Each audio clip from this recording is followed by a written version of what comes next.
آپ کو بتائیں کہ بے نظیر انکم سپورٹ پروگرام میں بڑے پیمانے پر بے ضابطگیوں کا بھانڈا پھوٹ گیا ہے۔ آڈٹ رپورٹ میں یہ انکشاف ہوا ہے کہ ٹیکس دہندگان اور افسران کے بچے غریبوں کا حق کھا گئے ہیں۔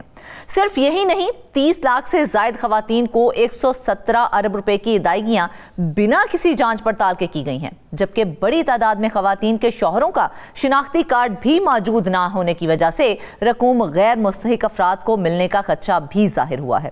مزید اس رپورٹ میں کیا انکشافات سامنے آئے ہیں، کے لیے ہمیں جوائن کیا ہے نمائندہ اقصیٰ خالد نے۔ اقصیٰ، سب سے پہلے تو یہ بتائیں کہ بے نظیر انکم سپورٹ پروگرام کا بنیادی مقصد آخر کیا تھا اور یہ کب شروع کیا گیا تھا؟ دیکھیں، یہ پروگرام جو ہے وہ 2008 میں شروع کیا گیا تھا۔ یہ اس لیے شروع کیا تھا کہ پاکستان میں جو غریب لوگ ہیں، اسپیشلی جو غریب گھرانے ہیں، وہاں کی خواتین اپنے اخراجات پورے کر سکیں، تو ان کو ایک اسپیسیفک اماؤنٹ الاٹ کی گئی تھی جس سے وہ اماؤنٹ ان کو ملتی تھی اور وہ ماہانہ اپنا خرچہ اس سے گزر بسر کر لیتی تھی۔ لیکن آڈٹ رپورٹ میں بہت بڑا انکشاف ہوا ہے اور اس میں یہ بتایا گیا ہے کہ تشویشناک خبریں بھی سامنے آئی ہیں کہ خواتین بنا شناختی کارڈ کے ہی، خاوند کے شناختی کارڈ کے بغیر ان کو ادائیگیاں کی جا رہی ہیں۔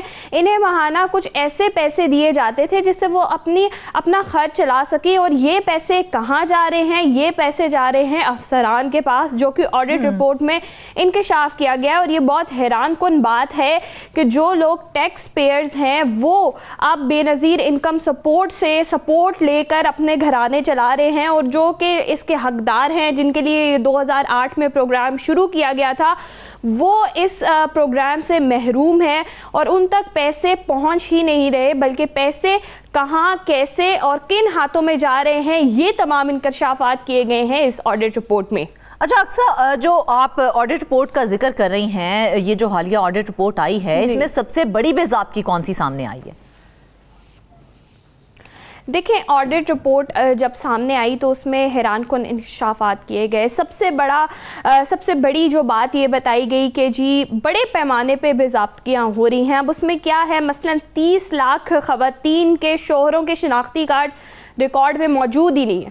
اب شناختی کارڈ موجود نہیں ہے، شناختی کارڈ سے ہی تو پتہ چلتا ہے کہ آئدر یہ ایک بزنس مین ہے، آئدر یہ غریب ہے، مستحق ہے، اسے یہ پیسے ملنے چاہیے، نہیں ملنے چاہیے۔ پھر اس کے ساتھ ساتھ ان کو 117 ارب روپے دیے گئے ہیں۔ اب وہ خواتین جن کو یہ پیسے ملنے چاہیے تھے ان تک یہ نہیں پہنچے، لیکن ان کے نام پر بنا شناختی کارڈ کے یہ پیسے ضرور کسی اور تک پہنچے ہیں۔ اس کے ساتھ جب شوہر کا CNIC کارڈ ہی نہیں ہوگا تو کیسے پتہ چلے گا، یہ بھی ہم نے ذکر کیا۔ اور وہ خواتین جو امیر گھرانے سے تعلق رکھتی ہیں وہ یہ رقوم حاصل کرتی ہوئی دکھائی دے رہی ہیں۔ یہ پروگرام پاکستان کا سب سے بڑا جو ہے وہ غریبوں کی مدد کے لیے ایک منصوبہ بنایا گیا تھا، اور آڈٹ رپورٹ میں یہ بتایا گیا ہے کہ جن کے لیے یہ پروگرام بنایا گیا تھا ان تک تو اس پروگرام کی رسائی نہیں ہے، ان تک تو پیسے پہنچ ہی نہیں رہے، اور پیسے جا رہے ہیں بزنس مین کی بیگمات کی جیبوں میں۔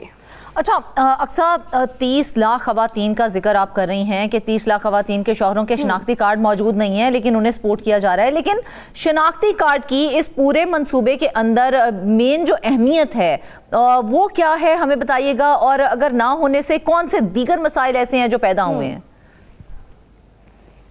دیکھیں فرزانہ، سب سے امپورٹنٹ ہوتا ہے ID کارڈ نمبر۔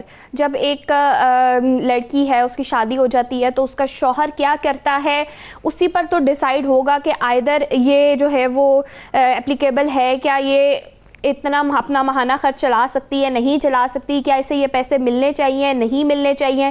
یہ تمام چیزیں طے کرتا ہے آپ کا شناختی کارڈ، کیونکہ اس میں سسٹم کے اندر جو ڈیٹا موجود ہوتا ہے وہ سارا شناختی کارڈ سے ہی چیک کیا جا سکتا ہے۔ تو اگر شوہروں کے CNIC کا ہونا کیوں ضروری سمجھا جائے، کیونکہ خواتین کا تو ہے لیکن شوہروں کے CNIC کا ہونا یہاں پر کیوں ضروری ہے؟ یہ سسٹم کی شفافیت کے اوپر اگر بات کی جائے تو کس طرح سے اثر انداز ہوگا؟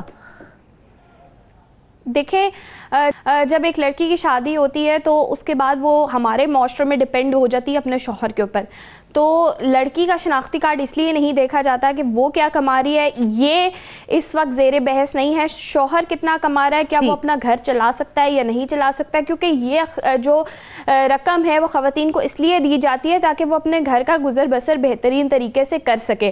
تو اگر وہ کوئی دہاڑی دار طبقہ ہے یا پھر لو انکم جو ہے وہ لو انکم طبقہ ہے، تو پھر ان کے لیے تو یہ رقم بہت امپورٹنٹ ہے. اس لیے شوہر کا شناختی کارڈ دیکھنا ضروری ہے کہ وہ کیا نوکری کرتا ہے. اور اس کے باوجود اگر CNIC نہیں چیک کیا جا رہا تو اوبویسلی یہ سسٹم کی شفافیت کے اوپر ایک سوال ہے کہ سسٹم میں آپ شناختی کارڈ نہ انپٹ کر رہے ہیں، نہ آپ چیک کر رہے ہیں، اور پیسے کہاں جا رہے ہیں کہاں نہیں جا رہے.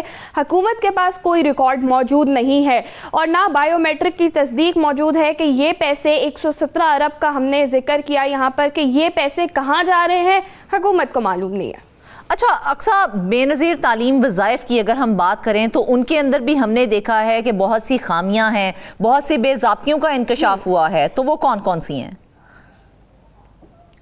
دیکھیں، بے نظیر تعلیمی وظائف ایک پروگرام شروع کیا تھا. یہ اسپیشلی بچوں کے لیے شروع کیا تھا تاکہ بچے جو ہے وہ تعلیم سے محروم نہ رہیں.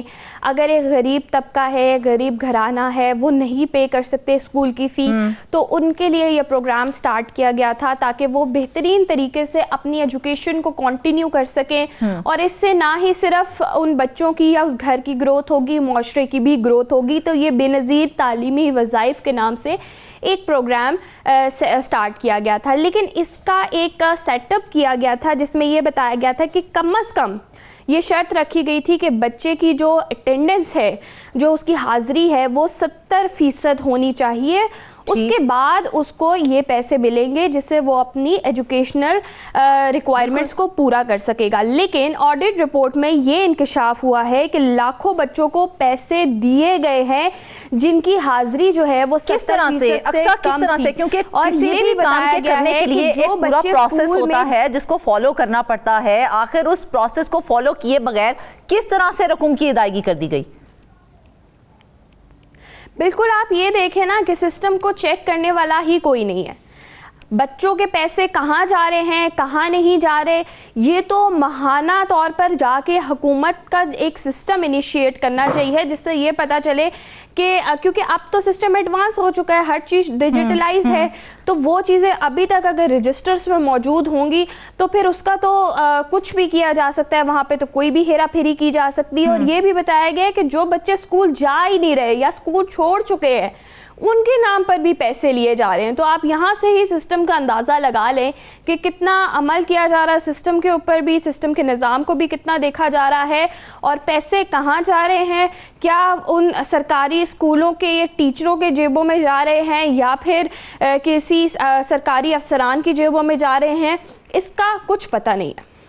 اچھا اقصیٰ، ہمیں یہ بھی پتا چلا ہے کہ دوسرے اضلاع سے رقم نکلوائی جا رہی ہیں. تو دوسرے اضلاع سے رقم نکلوائی جا رہی ہیں، کیا مطلب ہے اس بات کا؟ اور اگر نکلوائی بھی جا رہی ہیں تو آخر وہ ان کی مدد کے لیے ہی دی جا رہی تھی رقم، وہ پھر کہیں سے بھی نکلوائی جائے، کیا اس کے اندر کوئی بہت بڑے مسئلے مسائل ہیں؟ اور اگر دی جاتی ہے تو کون سے ایسے خدشات ہیں جو پیدا ہو رہے ہیں؟ دیکھیں، جب رقم نکالنے کی بات آتی ہے تو جہاں کا آپ کا ID کارڈ بنا ہوتا ہے اس خاتون کا یا اس کے شوہر کا، تو اسے ایک اسپیسیفک ریجن وہاں پہ الاٹ کیا جاتا ہے کہ آپ نے پنجاب کے فلانے ضلع سے جا کر یہاں پر بے نظیر انکم سپورٹ کا دفتر ہے، یہاں سے جا کر اپنی رقم حاصل کرنی ہے. اب یہاں پر کیا ہو رہا ہے، فار ایگزامپل اس کا سینٹر لاہور میں ہے اور پیسے نکالے جا رہے ہیں بہاولپور سے، اس طرح کر کے چیزیں ہو رہی ہیں. بہت سی خواتین نے اپنی رقم جو ہے وہ اپنے بجائے کسی اور ضلع سے جو ہے وہ لی ہے، اور یہ پاسبلٹی نہیں ہے.